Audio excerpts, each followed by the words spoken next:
ഓം ഹരിശ്രീ ഗണപതയേ നമ. അഭിഘ്നമസ്തു. ഗജാനനം ഭൂതഗണാതിസേവിതം കപിത്തജംബൂഫലസാരഭക്ഷിതം ഉമാസുതം ശോകവിനാശകാരണം നമാമി വിഘ്നേശ്വരപാദപങ്കജം. യാ കുന്ദേന്ദു തുഷാരഹാരധവളായ ശുഭ്രവസ്ത്രാവൃത യാ വീണാവരദണ്ഡമണ്ഡിതപരാ യാ ശ്വേതപദ്മാസന യാ ബ്രഹ്മാർച്ചുത ശങ്കരപ്രഭൃതിഭർദേവൈ സദാ പൂജിത സാ മാം പാതു സരസ്വതീ ഭഗവതി നിശേഷജാഡ്യാപഹ. ഓം ഗുരുബ്രഹ്മ ഗുരുർവിഷ്ണു ഗുരുർദേവോ മഹേശ്വര ഗുരു സാക്ഷാത് പരബ്രഹ്മ തസ്മൈ ശ്രീ ഗുരവേ നമഃ. ശാന്താകാരം ഭുജഗശയനം പത്മനാഭം സുരേശം വിശ്വാധാരം ഗഗനസദൃശം മേഘവർണം ശുഭാംഗം ലക്ഷ്മീകാന്തം കമലനയനം യോഗഭർധ്യാനഗമ്യം വന്ദേ വിഷ്ണും ഭവഭയഹരം സർവലോകൈകനാഥം. സശംഖചക്രം സകിരീടകുണ്ടലം സപീതവസ്ത്രം സരസീരുഹേഷണം സഹാരവക്ഷസ്ഥലകൗസ്തുഭശ്രിയം നമാമി വിഷ്ണും ശിരസാ ചതുർഭുജം. യസ്യ സ്മരണമാത്രേണ ജന്മസംസാരബന്ധനാത് വിമുച്യതേ. നമസ്തസ്മൈ വിഷ്ണവേ പ്രഭവിഷ്ണവേ. നമ സമസ്തഭൂതാനാം ആദിഭൂതായ ഭൂഭൃതേ അനേകരൂപ അരൂപായ വിഷ്ണവേ പ്രഭവിഷ്ണവേ. ധ്യായേ നിത്യം മഹേശം രജതഗിരിനിഭം ചാരുചന്ദ്രാവതംസം രത്നാകൽപോജ്വലാംഗം പരശുമൃഗവരാഭീതിഹസ്തം പ്രസന്നം പത്മാസീനം സമന്താൽ സ്തുതാമരഗണേർവ്യാഘ്രകൃത്യം വസാനം വിശ്വാദ്യം വിശ്വവന്ദ്യം നിഖിലഭയഹരം പഞ്ചവക്ത്രം ത്രിനേത്രം കൈലാസാദ്രിനിഭം ശശാങ്ക കലയാ സ്ഫൂർജടാമണ്ഡലം നാസാലോകന തൽപരം തൃണയനം വീരാസനാധ്യാസിതം മുദ്രാടങ്കകുരംഗജാനുവിലസദ്ബാഹും പ്രസന്നാനനം കക്ഷാബദ്ധഭുജംഗമം മുനിവൃതം വന്ദേ മഹേശംബരം. ഓം നമ ശിവായ ഓം നമ ശിവായ ഓം നമ ശിവായ ഓം നമ ശിവായ ഓം നമ ശിവായ ഓം നമ ശിവായ ഓം നമ ശിവായ ഓം നമ ശിവായ ഓം നമ ശിവായ ഓം നമ ശിവായ ഓം നമ ശിവായ. നമ ശിവായ രാമമന്ത്രമെത്രയും സുഖപ്രദം സമസ്ത ദുരിതനാശനം നമ ശിവായ പാഹി മാം. നമ ശിവായ നമ ശിവായ നമ ശിവായ പാഹി മാം. നമോ നമ ശിവായ മേ നമ ശിവായ പാഹി മാം. ഓം നമ ശിവായ ഓം നമ ശിവായ ഓം നമ ശിവായ. അമ്മേ നാരായണ ദേവി നാരായണ ലക്ഷ്മീ നാരായണ ഭദ്രേ നാരായണ. അമ്മേ നാരായണ ദേവി നാരായണ ലക്ഷ്മീ നാരായണ ഭദ്രേ നാരായണ. ഓം സർവമംഗളമംഗല്യേ ശിവേ സർവാർത്ഥസാധികേ ശരണ്യേ ത്രയംബകേ ഗൗരി നാരായണീ നമോസ്തുതേ. ഓം സർവമംഗളമംഗല്യേ ശിവേ സർവാർത്ഥസാധികേ ശരണ്യേ ത്രയംബകേ ഗൗരി നാരായണീ നമോസ്തുതേ. ഓം സർവമംഗളമംഗല്യേ ശിവേ സർവാർത്ഥസാധികേ ശരണ്യേ ത്രയംബകേ ഗൗരി നാരായണീ നമോസ്തുതേ. അഞ്ജന ശ്രീധര ചാരുമൂർത്തേ കൃഷ്ണ അഞ്ജലി കൂപ്പി വണങ്ങിടുന്നീ. കൃഷ്ണ ഹരേ ജയ കൃഷ്ണ ഹരേ ജയ കൃഷ്ണാംബുജേ ക്ഷണ കൈതൊഴുന്നീൻ. ആനന്ദാലംകര വാസുദേവ കൃഷ്ണ ആതങ്കമെല്ലാം അകറ്റിയിടണേ. ഇന്ദിരനാഥ ജഗന്നിവാസ കൃഷ്ണ ഇന്നെൻ്റെ മുൻപിൽ വിളങ്ങിയിടണേ. ഈരേഴുലകിനും ഏകനാഥ കൃഷ്ണ ഈരഞ്ചു കൂപ്പി വണങ്ങിടുന്നേ. ഉണ്ണി ഗോപാലക കമലനേത്ര കൃഷ്ണ ഉള്ളത്തിൽ വന്നു വിളങ്ങിടണേ. ഊഴിയിൽ വന്നു പിറന്ന നാഥ കൃഷ്ണ ഊനം കൂടാതെന്നെ പാലിക്കണേ. എന്നുള്ളിലുള്ളൊരു താപമെല്ലാം കൃഷ്ണ എന്നുണ്ണി ശ്രീകൃഷ്ണ തീർത്തിടണേ.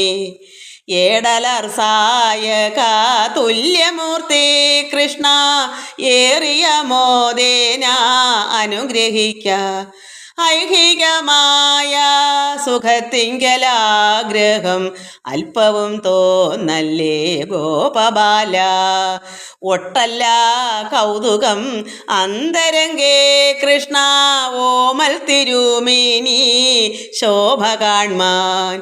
ഓടക്കുഴൽ വിളി മേളമോടെ കൃഷ്ണ ഓടി വരികൻ്റെ ഗോപബാല. ഔദാര്യ കോമള കേളിശീല കൃഷ്ണ സൗഭാഗ്യ സമ്പൽ സമൃദ്ധിതാനി. അംബുജലോചന നിൻ പാദ പങ്കജേ അൻപോടു ഞാനിതാ കുമ്പിടുന്നീൻ. അത്യന്ത സുന്ദര വാസുദേവ കൃഷ്ണ അത്തൽ കളഞ്ഞെന്നെ പാലിക്കണേ. കൃഷ്ണ മുരാരേ മുകുന്ദ ശൗരേ കൃഷ്ണ വൃഷ്ണീകുലേശ്വര കൈതൊഴുന്നീൻ. കൃഷ്ണ ഹരേ ജയ കൃഷ്ണ ഹരേ ജയ കൃഷ്ണാംബുജേ ക്ഷണ കൈതൊഴുന്നീൻ. കൃഷ്ണ ഹരേ ജയ കൃഷ്ണ ഹരേ ജയ കൃഷ്ണാംബുജേ ക്ഷണ കൈതൊഴുന്നീൻ. എല്ലാ ഭക്തമക്കൾക്കും എൻ്റെ വിനീതമായ പ്രണാമം. എല്ലാവർക്കും ശാന്തിയും സമാധാനവും എല്ലാ നന്മകളും ഉണ്ടാകണമെന്ന് പ്രാർത്ഥിക്കുന്നു. ഈശ്വരനിൽ എല്ലാവരെയും അർപ്പിക്കുന്നു. ഓം ലോക സമസ്ത സുഖിനോ ഭവന്തു. ഒത്തിരി മക്കൾ, ഒത്തിരി പറഞ്ഞാൽ എന്നും ഉള്ള മക്കൾ തന്നെ എനിക്ക് കൂടെ കൂടെ ഭഗവാനിൽ എല്ലാ മക്കളെയും അർപ്പിക്കണം.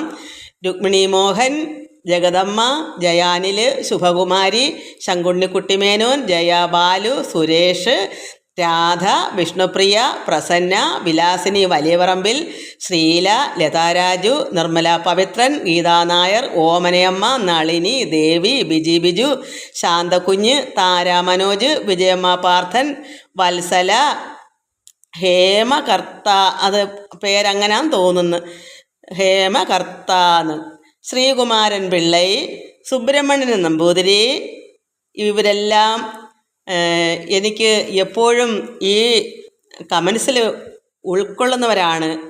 എല്ലാ മക്കളെയും ഭഗവാനിൽ അർപ്പിക്കുന്നു. ഈ പേര് തന്ന മക്കളെ ഭഗവാന്റെ ഭക്തന്മാരായ മക്കളാണ്. എല്ലാവരും കൂടെ എല്ലാവരും ഇതിനകത്ത് കമൻസ് ചെയ്യുന്നു. അതുപോലെ തന്നെ വേറൊരു മകനുണ്ടായിരുന്നു, അത് ഇപ്പോൾ കുറേ നാളുകൊണ്ട് കാണുന്നില്ല, പേര് അശോക്. എന്നും കമൻസ് ചെയ്യാം. അപ്പോൾ ഞാൻ ഇന്ന് ആദ്യം ഇട്ട ഈ വീഡിയോ എടുത്ത് നോക്കി, ഒരു വർഷത്തിന് മുന്നേ ഇട്ടതൊക്കെ. അപ്പോൾ അതിലൊക്കെ ഈ മകൻ അന്നേ ഉണ്ട്. അപ്പം ഞാൻ ചോദിക്കും, ഈ മകനാണല്ലോ അത്. അന്നൊന്നും എനിക്കിതൊന്നും അറിയത്തില്ല. ആദ്യമായിട്ട് കമൻസ് നോക്കാനോ വായിക്കാനോ ഒന്നും എനിക്ക് അറിയത്തില്ലാത്തതുകൊണ്ട് ഞാൻ ഇന്നൊന്ന് എല്ലാം ആദ്യം ഇട്ട ഒന്ന് രണ്ടെണ്ണം നോക്കിയപ്പോൾ അതിൽ ഈ എന്തോ പേര് അശോക് എന്നുള്ള ഒരു പേരുള്ള അവൻ്റെ ബാക്കി ഇങ്ങോട്ട് മറന്നുപോയി. ആ മകനൊക്കെ എപ്പോഴും ഇതിലുള്ളതാ, അത് ഇപ്പോഴും ഇതിൽ കാണും. എല്ലാ മക്കൾക്കും ഭഗവാനിൽ അർപ്പിക്കുക. കാരണം ഭക്തന്മാരെല്ലാം ഭഗവാന് അത്രമാത്രം ഇഷ്ടമാണ്. ഇതിൽ പേര് തരാത്ത ഒരുപാട് മക്കളുണ്ട്. എല്ലാവർക്കും ഭഗവാനോട് പറയുന്നു, എല്ലാവരെയും ഭഗവാനിൽ അർപ്പിക്കുന്നു. ഓം ലോക സമസ്ത സുഖിനോ ഭവന്തു. എല്ലാ മക്കളും ആത്മാവിൽ നിറയണം, ആനന്ദം ഉൾക്കൊള്ളണം. അത്രയേ ഉള്ളൂ. നമുക്ക് അറിയാമണ്ണം വായിക്കണം, അതിൻ്റെ മനസ്സിലാക്കണം. എല്ലാ മക്കൾക്കും നമസ്കാരം മക്കളെ. ഇനി നമ്മൾ ഇന്നലെ വായിച്ചത് എന്താ വായിച്ചത്? സുധ. അതായത് സുധ എന്ന് പറഞ്ഞാൽ അമൃതാണ്. ഈ പാലാഴി കടയുമ്പോൾ അമൃത് കിട്ടും. അതിനെപ്പറ്റിയാണ് ഇന്നലെ നമ്മൾ വായിച്ചത്. സംഭ്രമമൊഴിഞ്ഞ് കൊണ്ട് അൻപോടെ മതിക്കുമ്പോൾ സംഭവിച്ചിടും സുധ എന്നതിനി ഇപ്പോൾ മുമ്പിനാൽ അസുരകളോടുടൻ നിരക്കണം. അതായത് നമ്മളിത് മനസ്സിലാക്കണം, നമുക്ക് എല്ലാവരുമായിട്ട് നിരക്കണം. ആ ഉള്ളിൽ അപ്പോഴും കറയില്ലാതെ പരിശുദ്ധമായൊരു ഹൃദയമാവും. മറ്റേതെന്താ, പ്രാർത്ഥിക്കുമ്പോഴൊക്കെ നമുക്ക് ആരെങ്കിലും വിരോധം ഉണ്ടായിക്കൊള്ളട്ടെ, അവർക്ക് വിരോധം ഉണ്ടായിക്കൊള്ളട്ടെ, നമ്മുടെ ഉള്ളിലില്ലാതിരുന്നാൽ മതി.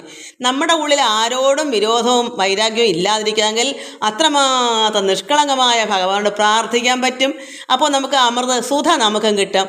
ഇവിടെ പറയുന്നത് അങ്ങനെയാണ്, സംഭ്രമം ഒഴിഞ്ഞ് കൊണ്ട് അൻപോടെ മതിക്കുമ്പോൾ, അതാ കടയുമ്പോൾ സംഭവിച്ചിടും സുധ എന്നതിനി ഇപ്പോൾ മുമ്പിനാൽ അസുരകളോടുടൻ നിരക്കണം. ആരും വൈരാഗ്യപ്പെട്ടിരിക്കേണ്ട, എല്ലാവരോടും നിരക്കണം. നമ്മുടെ ഉള്ളം പ്രസാദിക്കണം.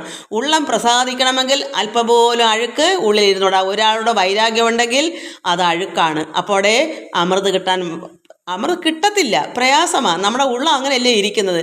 അജ്ഞാനം എല്ലാം, അഴുക്കെല്ലാം തുടച്ച് കളഞ്ഞെങ്കിലേ ഈശ്വരപ്രസാദം നമുക്ക് ഉണ്ടാവും. അങ്ങനെയാണ് നമുക്ക് അമൃത് കിട്ടുന്നത്.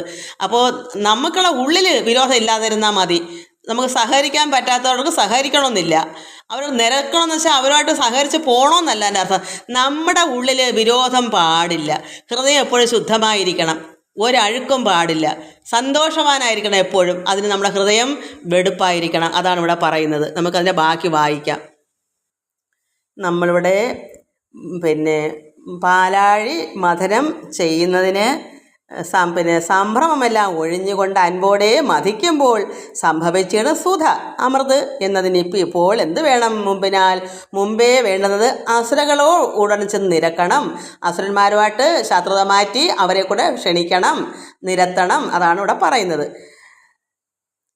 സംഭ്രമം ഒഴിഞ്ഞുകൊണ്ട് അൻപോടെ മതിക്കുമ്പോൾ സംഭവിച്ചിടും സുധ എന്നതിന് ഇനി ഇപ്പോൾ അമൃത് വേണമെങ്കിൽ സംഭ്രമമെല്ലാം കളഞ്ഞ് ഈശ്വരനോട് നമ്മളെങ്ങനെയാണ് പ്രാർത്ഥിക്കുന്നത്? ഏകാഗ്രമായി നമുക്ക് അമൃതിന് വേണ്ടിയിട്ട് പരമാത്മാവിൽ നിന്ന് വരുന്ന അമൃത് നമുക്ക് കിട്ടണമെങ്കിൽ ആ സുധ, അതാണ് അമൃത്. അതിന് വേണമെങ്കിൽ ഭ്രമമെല്ലാം മാറി ഏകാഗ്രമായി മനസ്സിനെ ആത്മാവിൽ നിർത്തി അത്രമാത്രം ധ്യാനിച്ച് ഉറപ്പിച്ചെങ്കിലേ ആ കൃപ, ആ അമൃത് നമുക്ക് വരത്തുള്ളൂ. അതുപോലെ തന്നെയാണ് ഇവിടെയും. സംഭ്രമം ഒഴിഞ്ഞുകൊണ്ട് അൻപോടെ മതിക്കുമ്പോൾ സംഭവിച്ചിടും സുധ എന്നതിന് ഇനി ഇപ്പോൾ മുമ്പിനാൽ അസുരകളോടുടൻ നിരക്കണം. അതുകൊണ്ട് എന്തുവേണം? മുമ്പേ അസുരന്മാരോട് നിരക്കണം. വൈരാഗ്യങ്ങളെല്ലാം പോക്കണം. ഹൃദയശുദ്ധി ഉണ്ടെങ്കിലേ അമൃത് കിട്ടൂ. അതുകൊണ്ട് വൈരാഗ്യം ആരുടെയും ഉള്ളിൽ നമുക്ക് ചിലപ്പോൾ ആരുമായിട്ടും സഹകരിക്കാൻ പറ്റാത്ത രീതിയിലുള്ള പ്രവൃത്തികളൊക്കെയാണ് നമുക്ക് പറ്റത്തില്ല. അതുകൊണ്ട് നമുക്ക് ഒഴിഞ്ഞു മാറി നിൽക്കാം. പക്ഷേ നമ്മുടെ ഹൃദയത്തിൽ ഒരിക്കലും അഴുക്ക് പാടില്ല. വൈരാഗ്യം വെച്ചിരിക്കുമ്പോൾ നമ്മുടെ ഹൃദയത്തിൽ എപ്പോഴും ഞാൻ വിരോധം എന്നുള്ള ചിന്ത വരുമ്പോൾ അവിടെ അഴുക്കാണ്. പിന്നെ എങ്ങനെ ഭഗവാനിൽ കൃപ അവിടെ നിന്ന് കിട്ടും? തുറവി നമ്മളെ മനസ്സിൻ്റെ തുറവി പോലെയാണ്. വിശാലമായി നമ്മുടെ ഹൃദയത്തിൽ യാതൊന്നും ഇല്ലെങ്കിലേ ഭഗവാന്റെ കൃപ അവിടേക്ക് വരത്തുള്ളൂ. അതുകൊണ്ട് സർവ്വ വൈരാഗ്യങ്ങളും നമ്മുടെ ഉള്ളിൽ നിന്ന് പോകണം. മറ്റുള്ളവർ എങ്ങനെയായിക്കൊള്ളട്ടെ, അവരുമായിട്ട് സഹകരിക്കാൻ വേണമെങ്കിൽ നമുക്ക് സഹകരണം വേണ്ട, അത്രയേ ഉള്ളൂ. നമ്മുടെ ഹൃദയമോ ശുദ്ധമായിരിക്കണം. അവരെ നമ്മുടെ മുഖം എപ്പോഴെങ്കിലും കണ്ടാൽ പോലും നമ്മുടെ മുഖത്തിന് യാതൊരു ഭാവവും വിരോധം എന്നുള്ള ചിന്ത നമ്മുടെ ഉള്ളിലാകരുത്. അതിനെന്ത് വേണം? അത്രമാത്രം എല്ലാവരോടും സ്നേഹം തന്നെ ആയിരിക്കണം. ഉള്ളം എപ്പോഴും പ്രസാദം തന്നെ വേണം. അവിടെ ഈശ്വരകൃപ അമൃത് നമുക്ക് വരത്തുള്ളൂ. അതുപോലെ ഇവിടെ അങ്ങനെ പറയുന്നത്. അപ്പോഴാണ് സുധ എന്നതിന് ഇനി ഇപ്പോൾ മുമ്പിനാലേ വരേണ്ടത് എന്താ? അസുരന്മാരോട് നിരക്കണം, വിരോധം മാറ്റണം. അൻപോടെ ഗിരിവരൻ തന്നെയും വരുത്തണം. വാസുകി താനും വന്നിടണമെങ്കിതിനെല്ലാം ചേതസ പരിശ്രമിക്കുന്നതാരിതു കാലം. അങ്ങനെ ആരാ ഇത് പരിശ്രമിക്കുന്നത്? മന്ദരപർവ്വത്തെ കൊണ്ടുവരണമെങ്കിൽ ഭയങ്കര പാടാണ്. അതിന് പാട് വാസുകി, കയറായി കൊണ്ടുവരുന്ന വാസുകി, സർപ്പത്തിനെ കൊണ്ടുവരാനും പാടാണ്. അതുകൊണ്ട് ചേതസ പരിശ്രമിക്കുന്നത് ആരിതുകാലം. മാരാരേ വരിക കൽപ്പിച്ചതെന്ത് നീ വണ്ണം പാരാതെ നാരായണൻ താൻ അരുൾ ചെയ്യുന്നേരം. മാരാരേ, പരമശിവനെ വിളിക്കുക, വരിക. പരമശിവനെ വിളിക്കുക, മാരാരേ വരിക കൽപ്പിച്ചതെന്ത് നീ വണ്ണം പാരാതെ നാരായണൻ താൻ അരുൾ ചെയ്യുന്നേരം. ഭഗവാൻ നാരായണൻ പറയുന്നു, കാലാരി ദേദയന്മാരോടുടൻ ഒരുമിപ്പാൻ കാലം വൈകാതെ തുടങ്ങിയിടുകന്നരുൾ ചെയ്താൻ. കാലാരി പരമശിവനെയാണ്. കാലാരി കാലൻ്റെ ശത്രു, കാലകാലനാണ് പരമശിവൻ. അപ്പോൾ കാലനെയും സംഹരിക്കുന്നതാണ് പരമശിവൻ. അപ്പോൾ കാല അരി, പരമശിവൻ ദൈതന്മാരോട് ഉടനെ ഒരുമിപ്പാൻ, അസുരന്മാരെ ഒരുമിപ്പാൻ വേണ്ടി കാലം വൈകണ്ട, സമയം പോകുന്നു, കാലം വൈകാതെ തുടങ്ങിയിടുക എന്നരുൾ ചെയ്താൻ. മാധവൻ താനും മൃദുഹാസം പൂണ്ട് മൃദു മാധുര്യാക്ഷരവാച സാദരം അരുൾ ചെയ്തു. ഭഗവാൻ നാരായണനാണ് മാരാരിയെ വിളിച്ച് മൃദുഹാസം പൂണ്ട് മാധുര്യാക്ഷരവാച, മധുരമായി സ്നേഹത്തോടുകൂടിയാണ് മാരാരിയെ വിളിച്ച് ഇത് പറയുന്നത്. പൂർവ വൈരങ്ങളെല്ലാം ഉൾക്കാമ്പിൽ മറന്നിനി പൂർവദേവന്മാരോട് ദേവകൾ നിരക്കണം. നേരത്തെ വൈരാഗ്യം എങ്ങനെയാ? ഈ ദേവന്മാർ സ്വർഗം കൈക്കലാക്കിന് മുന്നേ അവർ കൈക്കലാക്കിയൊരു കാലമുണ്ട്. അസുരന്മാർ ദേവന്മാരായിട്ടിരുന്ന് മുൻപ് കഴിഞ്ഞ കാലങ്ങളിൽ. അപ്പോൾ അതുകൊണ്ട് അവിടെ പൂർവ്വ ദേവന്മാരെന്ന് പറയുന്നത് ഈ അസുരന്മാരെയാണ്. അതാണ് പൂർവ്വ വൈരങ്ങളെല്ലാം, മുമ്പേ ഉള്ള വൈരാഗ്യങ്ങളെല്ലാം ഉള്ളിൽ നിന്ന് മാറ്റണം. നമ്മുടെ ഉള്ളിൽ പാടില്ല. മറന്നിനി പൂർവ്വ ദേവന്മാരോട്, അതായത് അസുരന്മാരോട് ദേവകൾ നിരക്കണം. പൂർവ്വ ദേവന്മാർ വെച്ചാൽ ഈ ചില സമയങ്ങളിൽ യുദ്ധം ചെയ്യുമ്പോൾ ഈ അസുരന്മാർ ജയിക്കും. അപ്പോൾ അവിടെ കഴിഞ്ഞ ദേവന്മാരെന്ന് പറയാം, പൂർവ്വദേവന്മാർ. കേവലം കാര്യസിദ്ധിക്കായിക്കൊണ്ട് ശത്രുക്കളെ സേവിക്കുന്നതും സർവ്വലോക സമ്മതം തന്നെ. എന്തെങ്കിലും കാര്യങ്ങൾ നമ്മുടെ വീടുകളിൽ വരുമ്പോൾ ശത്രുക്കൾക്ക് വേണം മുമ്പേ അവരെ വേണം അറിയിക്കാനും, അവരോട് ശത്രുത്വം മാറ്റണം. നമ്മുടെ വീട്ടിൽ നല്ല മംഗളകരമായ കാര്യങ്ങൾ, ഇപ്പം വിവാഹങ്ങൾ അല്ലെങ്കിൽ എന്തെങ്കിലും ഫംഗ്ഷനുകളൊക്കെ വരുമ്പോൾ നമ്മുടെ അയലത്തോ മറ്റുള്ളവരോ അങ്ങനെ വിരോധം ഉണ്ടെങ്കിൽ അവരെ മുമ്പേ അവർക്ക് സഹകരിക്കാൻ പറ്റിയില്ലെങ്കിൽ പോട്ടെങ്കിൽ നമ്മുടെ ഹൃദയത്തിൽ അഴുക്ക് പാടില്ല, വിരോധം പാടില്ല. അതുകൊണ്ട് മുന്നേ എന്ത് വേണം? ശത്രുക്കളോട് വേണം അത് അറിയിക്കാനും പറയാനും അവരെ വിളിക്കുകയൊക്കെ ചെയ്യുന്നതാണ്. കേവലം കാര്യസിദ്ധിക്കാണ്. ഇവിടെ ദേവന്മാരുടെ കാര്യസിദ്ധിക്ക് വേണ്ടിയാണ് ഈ അസുരന്മാരെ ശത്രുക്കളെ മാറ്റുന്നത്. അതുപോലെ എന്ത് കാര്യസാധ്യതനും ശത്രുത്വം മാറ്റുന്നത് ലോകസമ്മതമാണ്. എല്ലാവരും അങ്ങനെയാണ്, എല്ലാവർക്കും സമ്മതമാണെന്നാണ് ഇവിടെ പറയുന്നത്. കേവലം കാര്യസിദ്ധിക്കായിക്കൊണ്ട് ശത്രുക്കളെ സേവിക്കുന്നതും സർവ്വലോക സമ്മതം തന്നെ. അവരെ സേവിക്കണം, ശത്രുക്കളായിട്ടിരിക്കരുത് ഒരിക്കലും. ഹാനിയിൽ അതുകൊണ്ടെങ്ങേതുമേ ദൈതയന്മാർ മാനസം ഒരുമിച്ച് സന്ധിച്ച് ക്രിയ ചെയ്താൽ ക്ലേശമേ പുനരവർക്കുള്ളിതു ഫലം നമുക്കാശ് സിദ്ധിപ്പാൻ ഛിദ്രം ചിന്തിച്ചു വൈകിക്കേണ്ട. ഇവിടെ ഹാനിയില്ല അതുകൊണ്ടെങ്ങേതുമേ, ഒരു വിഷമവും നമുക്കുണ്ടാകത്തില്ല. ഈ ദൈതയന്മാരെ വരുത്തിയാൽ മാനസം ഒരുമിച്ച്, അവരുടെയും ദേവന്മാരുടെയും മനസ്സ് ഒരുമിപ്പിച്ച് ഈ കർമ്മം ചെയ്താൽ, ഈ പാലാഴി കടന്ന കർമ്മം ചെയ്താൽ അവർക്ക് ക്ലേശമേ ഉള്ളൂ. എന്താ കാരണം? ദേവന്മാർക്കാണല്ലോ ഇത് ആവശ്യം. ഇവിടെ അമൃത് ആർക്കാ ആവശ്യം? ജരാനര കൊണ്ടിരിക്കുന്ന വൃദ്ധന്മാരായിരിക്കുന്ന ദേവന്മാർക്കാണ് ആവശ്യം. അപ്പോൾ അതുകൊണ്ട് മറ്റുള്ളവർക്ക് ക്ലേശമേ, നമ്മൾ അവരെ നിരന്ന് അവരോട് സ്നേഹിച്ചാലും അവർക്കേ ക്ലേശമുള്ളൂ. കാര്യം സാധിക്കാൻ നമുക്കാണ്, ദേവന്മാർക്കാണ് എന്നിവിടെ പറഞ്ഞ് ഭഗവാൻ നാരായണൻ പറഞ്ഞു കൊടുക്കുന്നു. ഹാനിയിൽ അതുകൊണ്ടിങ്ങേതുമേ ദൈതയന്മാർ മാനസം ഒരുമിച്ചു സന്ധിച്ച് ക്രിയ ചെയ്ത, ഈ കർമ്മം ചെയ്താൽ മാനസം ഒരുമിച്ച് ദേവന്മാരും അസുരന്മാരുമായിട്ട് ഒരുമിച്ച് ഈ വേല ചെയ്താൽ ക്ലേശമേ പുനരവർക്കുള്ളിതു ഫലം നമുക്കാശു സിദ്ധിപ്പാൻ ഛിദ്രം ചിന്തിച്ചു വൈകിക്കേണ്ട. ഒരു ഛിദ്രവും വയ്ക്കേണ്ട, അവർക്ക് ക്ലേശമേ ഉള്ളൂ, അവർക്കൊരു ലാഭവും ഇതിലില്ല. ഇതിനാർക്കാ സിദ്ധി, ഇതിൻ്റെ അനുഭവം ഫലം ആർക്കാണ്? ഇവിടെ ദേവന്മാർക്കാണ് വേണ്ടുന്നത്. അതുകൊണ്ട് ഛിദ്രമെല്ലാം കളഞ്ഞ് വൈരാഗ്യമെല്ലാം കളഞ്ഞ് ഒരുമിക്കുക, വൈകിക്കേണ്ട. പോകുന്നത് ആരെന്ന് അസുരൗഖത്തെ വരുത്തുവാനാകുന്നതല്ലോ സന്ധിപ്പാനെന്ന് കേൾക്കായപ്പോൾ. അങ്ങനെ ആരാ ഇവരെ സന്ധി ചെയ്യാൻ അസുരന്മാരുടെ അടുക്കലേക്ക് വരുത്താൻ പോകുന്നതല്ലോ? ആരാ പോകുന്നത്? ഈ സന്ധിക്കാൻ, അതായത് സന്ധി ചികിത്സ യോജിക്കാൻ, രണ്ടുപേരും കൂടെ അഹർന്നഹർന്നിരിക്കേണ്ട, ഒന്നാവാൻ അസുരന്മാരും ദേവന്മാരും അതിനാരാണ് പോകുന്നത്? അങ്ങനെ കേൾക്കായപ്പോൾ നിന്തിരുവടിയും മാരാരിയും വിരിഞ്ചനും ചിന്തിച്ചു കൽപ്പിക്കുന്നതൊക്കവേ ഞങ്ങൾക്ക് എല്ലാം സന്തതം അനുമതമെന്ന് ദേവേന്ദ്രാദികൾ ഞങ്ങൾക്ക് സമ്മതമാണ്. നിന്തിരുവടിയായിരിക്കുന്ന ഭഗവാൻ നാരായണനും മാരാരി അത് പരമശിവനും വിരിഞ്ചൻ ബ്രഹ്മാവും ചിന്തിച്ച് നിങ്ങൾ എന്താ നിങ്ങൾ മനസ്സിൽ ചിന്തിച്ചു പറയുന്നത് അത് ഞങ്ങൾ അതുപോലെ അനുസരിക്കാം. ദേവന്മാർ പറഞ്ഞു ഞങ്ങൾക്ക് അത് സമ്മതമാണ്, സന്തതം അനുമതമെന്ന് ദേവേന്ദ്രാദികൾ സന്തുഷ്ടന്മാരായി ഐകമത്യ സമ്മതം ചെയ്താർ. ഒത്തൊരുമയോട് ഞങ്ങളത് ചെയ്യാം, സമ്മതമാണ്. ദേവന്മാരും അസുരന്മാരും ഒന്നായിക്കൊള്ളാം. ഇവിടെ ത്രിമൂർത്തികൾ പറയുന്നത് ഞങ്ങൾ അനുസരിക്കാം, ഞങ്ങൾ സമ്മതമാണ്. അന്നേരം നാരായണൻ തന്നെ ഭൃത്യന്മാരെ ചെന്ന് അസുരരെ കൂട്ടിക്കൊണ്ടെങ്കി പോന്നിടുവാൻ നന്നായങ്ങ് അൻപോട് അരുൾ ചെയ്തുടൻ അയച്ചവരൊന്നിച്ചു ഭൃഗു ശിഷ്യന്മാരുടെ സഭയിങ്കൽ. അതായത് ശുക്രാചാര്യാണ് ഭൃഗുമുനി. ഭൃഗുവിൻ്റെ ശിഷ്യന്മാരാണ് അവിടെ ഉള്ളത്. അവിടേക്ക് ഭഗവാൻ നാരായണൻ്റെ ഭൃത്യന്മാരെ അങ്ങോട്ട് അയച്ചു ഭൃഗു ശിഷ്യന്മാരുടെ സഭയിങ്കൽ. അങ്ങനെ ശുക്രാചാര്യരുടെ ശിഷ്യന്മാരുടെ സഭയിലേക്ക് ഭഗവാൻ നാരായണൻ്റെ ഭൃത്യന്മാരെ അയച്ചു. ചെന്നുടൻ മഹാബലി തന്നോടങ്ങ് അരുൾ ചെയ്ത വണ്ണമുള്ള അവസ്ഥകളൊന്നൊഴിയാതെ ചൊന്നാർ. അവിടെ ചെന്നപ്പോൾ മഹാബലി, നമുക്കറിയാമല്ലോ മഹാബലി ആരാണെന്ന്. ശുക്രാചാര്യരുടെയൊക്കെ ശിഷ്യസഭയിൽ മഹാബലിയുണ്ട്. അദ്ദേഹത്തിനോട് തന്നോടങ്ങ് അരുൾ ചെയ്ത വണ്ണം ഉള്ള അവസ്ഥകളൊന്നൊഴിയാതെ പറഞ്ഞു. ഇവിടെ പാലാഴി കടയണം, എല്ലാവരും സന്ധി ചെയ്ത് എല്ലാവരും ഒന്നിച്ച് കൂടണം, ഈ ജോലി ഈ കർമ്മം നിറവേറ്റണം എന്നൊക്കെ അവർ ചെന്ന് പറഞ്ഞു. ആരാ? ഭൃത്യന്മാർ. ഭഗവാൻ നാരായണൻ ഭൃത്യന്മാരെ അയച്ചു. വൃത്താന്തം അത് കേട്ടു ഭർഷിച്ചു ധനുജന്മാർ ഉത്തമ പുരുഷ ഭൃത്യന്മാരോട് അതു നേരം. അപ്പോൾ ഉത്തമ പുരുഷനാരാ? നാരായണൻ. ഭൃത്യന്മാർ ഭഗവാൻ അയച്ച ഭൃത്യന്മാരോടാ എന്താ ഭർഷിച്ചത്, വഴക്ക് പറഞ്ഞത്?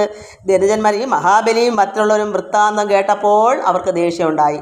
എങ്ങനെയാ ഭർഷിച്ചു, വഴക്ക് പറഞ്ഞു? എന്താ കാരണം?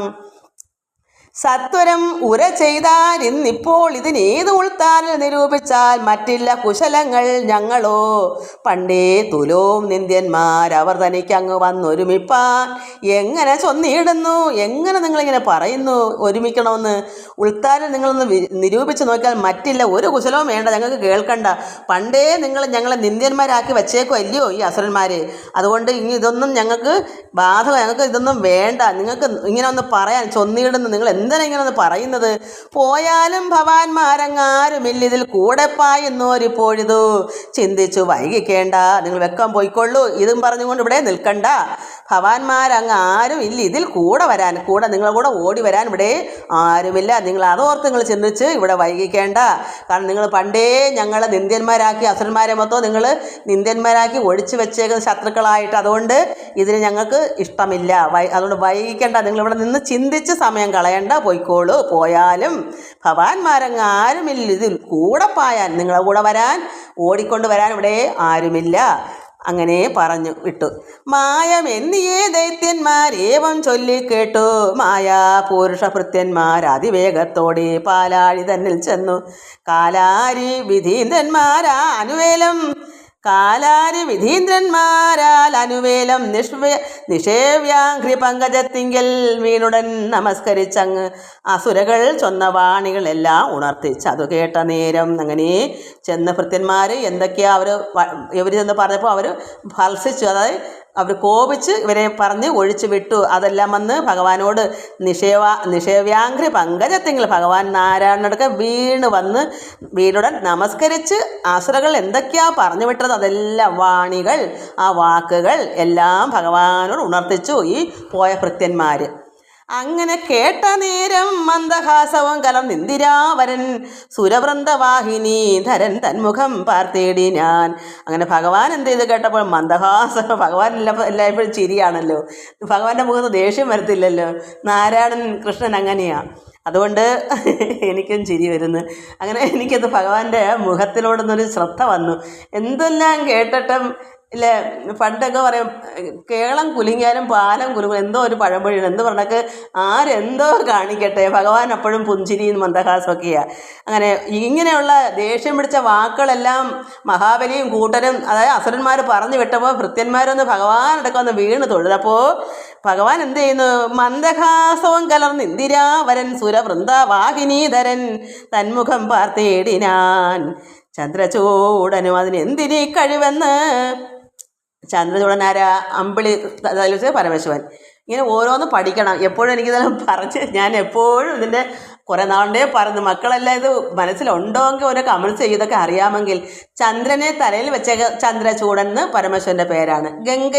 ഗംഗാധരൻ എന്നും പേരുണ്ട്. ചന്ദ്രശേഖരൻ എന്ന് അമ്പിളിയുടെ പേര്. ചന്ദ്രൻ്റെ പര്യായങ്ങളൊക്കെ അങ്ങനെ പേരുണ്ട്. പരമശിവനെ അങ്ങനെയാണ് വിളിക്കുക.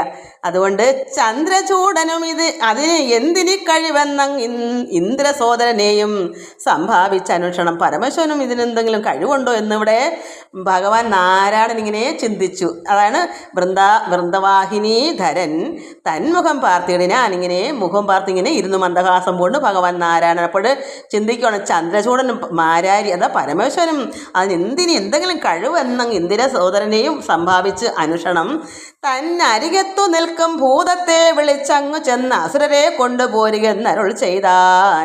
അങ്ങനെ പിന്നെ പരമശിവന് എന്തെങ്കിലും കഴിവുണ്ടോയെന്ന് തിരക്കതിന് മുന്നേ പരമശിവൻ എന്ത് ചെയ്തു? ഇവിടെ ഭൂതവൃന്ദത്തെ വിളിച്ച് പരമശിവൻ്റെ ഭൂതഗണങ്ങൾ കൂട്ടത്തോടെ വിളിച്ച് ഭൂതത്തെ വിളിച്ച് അങ്ങു ചെന്ന് അസുരരെ കൊണ്ടുപോരുക എന്നരുൾ ചെയ്താൻ. അങ്ങനെ അവരോട് പറഞ്ഞു, പോയി അത് ബെല്ലും ബ്രേക്കും ഇല്ലാതെ അങ്ങ് വിട്ടേക്കും, ചോദിക്കാതെ പോയി കുഞ്ഞ് കൊണ്ടുപോരേ എന്നാണ് പറഞ്ഞേക്കുന്നത്. പരമേശ്വരൻ പറയാം, നിങ്ങൾ പോയി അവരെ കൊണ്ടിഞ്ഞ് പോരേ, അവർ പോരുകയെന്നരുൾ ചെയ്താൻ. ഭൂതവും തൊഴുത് അനുവാദവും കൊണ്ട് അതിശയവാദ വേഗേന ചെന്നു ദാനവസഭ പുക്കാൻ. അങ്ങനെ ദാനവസഭ വെച്ചാൽ അസുരന്മാരുടെ സഭയിലേക്ക് ഭൂതഗണങ്ങൾ പരമേശ്വരൻ്റെ ഭൂതങ്ങൾ ചെന്ന് വാദവേഗേന, വാദം എന്താ കാറ്റ്, മാരുതനാണ് വേഗം, അങ്ങ് അത്ര വേഗേന അവർ അവിടെ തന്നെ ഭൂതഗണങ്ങളെല്ലാം ഓടി അവിടെ ചെന്ന്, അതായത് മാരുത വേഗം വെച്ചാൽ വാദം കാറ്റാണ്, കാറ്റിൻ്റെ വേഗത്തിൽ തന്നെ അവരവിടെ ചെന്ന് ദാനവസഭ ദൈത്യന്മാരുടെ സഭയിൽ ചെന്ന് മോദേന ശിവഭൂതം ചെന്നു നിന്ന് അത് കണ്ട് സാദരം ചോദിച്ചു കേട്ടിടിനാരവസ്ഥകൾ.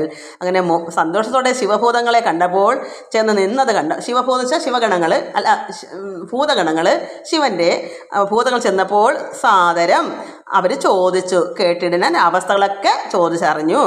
തൽക്ഷണം അത് കേട്ടു വൈകാതെ ധനുജന്മാർ ദക്ഷാരി തന്നെ കാണാനായിക്കൊണ്ട് പുറപ്പെട്ടാർ. അങ്ങനെ തൽക്ഷണം തന്നെ അത് കേട്ട് വൈകാതെ താമസിക്കാതെ തന്നെ ധനുജന്മാർ, ദൈത്യന്മാർ അല്ലെങ്കിൽ അസുരന്മാർ, ദക്ഷാരി ആരാ? പരമശിവൻ, ദക്ഷൻ്റെ ശത്രുവാണ്. അതുകൊണ്ട് ദക്ഷ അരി എന്ന് പറയുന്നത് ശത്രുവിനെയാണ് അരി എന്നർത്ഥം. അപ്പോൾ ദക്ഷൻ സതീദേവിയുടെ പിതാവാണ് ദക്ഷനും പരമശിവനായിട്ട് ശത്രുക്കളാണ്. അതുകൊണ്ട് ദക്ഷാരി എന്ന് വിളിക്കുന്നത് ഭഗവാൻ പരമശിവനെയാണ്. അപ്പോൾ ദക്ഷാരി തന്നെ കാണാനായിക്കൊണ്ട് പുറപ്പെട്ടാർ. ആരാണ്? ഈ ഭൂതഗണങ്ങളിൽ നിന്ന് പറഞ്ഞപ്പോൾ അവിടുന്ന് അസുരന്മാരെല്ലാവരും കൂടെ പരമശിവനെ കാണാനായിട്ട് അവിടുന്ന് പുറപ്പെട്ടു. നമുക്കിനി നാളെ അതിൻ്റെ ബാക്കി വായിക്കാം. ഈ പുറപ്പെട്ടു എന്നുള്ള ചിന്ത മനസ്സിലിരിക്കണം, എന്തൊക്കെയാണ് ഇന്ന് പറഞ്ഞെന്നുള്ളത് ഓർമ്മയിലിരിക്കണം.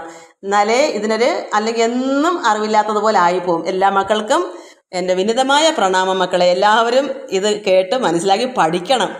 എനിക്ക് അത്രയേ ഉള്ളൂ. മക്കളെല്ലാവരും നന്നാവണം, അറിവ് വർദ്ധിക്കണം. എങ്ങനെയാണെന്ന് വെച്ചാൽ എനിക്ക് അറിവുണ്ടോ എന്ന് ഞാനത് എപ്പോഴും പറയുന്നൊരു കാര്യം. ഒരു LKG UKG ചിലപ്പോൾ 1ാം ക്ലാസ് ഒന്ന് കൂട്ടിക്കോ, അത് തുടങ്ങുമ്പോഴൊക്കെ എനിക്ക് LKG UKG ആണ് ഇച്ചിരി കൂടെയൊക്കെ ഇപ്പോൾ 1ാം ക്ലാസ് ആയിട്ടുണ്ടെന്ന് എനിക്ക് തോന്നുന്നു. അത്രയേ ഉള്ളൂ മക്കളെ. അത്രയും മതി. 1ാം ക്ലാസ് പഠിച്ചിട്ട് നമുക്ക് 2 കയറിയാൽ മതി. അപ്പോൾ 2ലേക്കാകുമ്പോൾ ആരെങ്കിലും മക്കൾക്ക് കിട്ടും, നന്നായി പഠിപ്പിക്കുന്ന സാർമാരോ ഗുരുക്കന്മാരോ ഒക്കെ കിട്ടും. ഈശ്വരൻ പരമാത്മാവാണല്ലോ ഗുരു. ആ പരമാത്മാവിനെ തന്നെ നമ്മൾ ഭഗവാനെ പ്രാർത്ഥിക്കുക. സമയത്തിന് ഈശ്വരൻ ഓരോ വഴി കാട്ടിത്തരും. അറിവില്ലാത്തത് പഠിക്കാൻ വേണ്ടി ഭഗവാൻ ഓരോരുത്തരെയും നിയമിക്കും. ഇത്രയും അറിവില്ലാത്ത എന്നെയല്ല, ഇത്ര അറിവുള്ള ഒരു പറഞ്ഞാൽ പറ്റിയ ഒരാളിനെ കിട്ടും. എല്ലാവർക്കും നമസ്കാരം. ഓം ലോകാ സമസ്ത സുഖിനോ ഭവന്തു. ഹരി ഓം ഹരി ഓം ഹരി ഓം.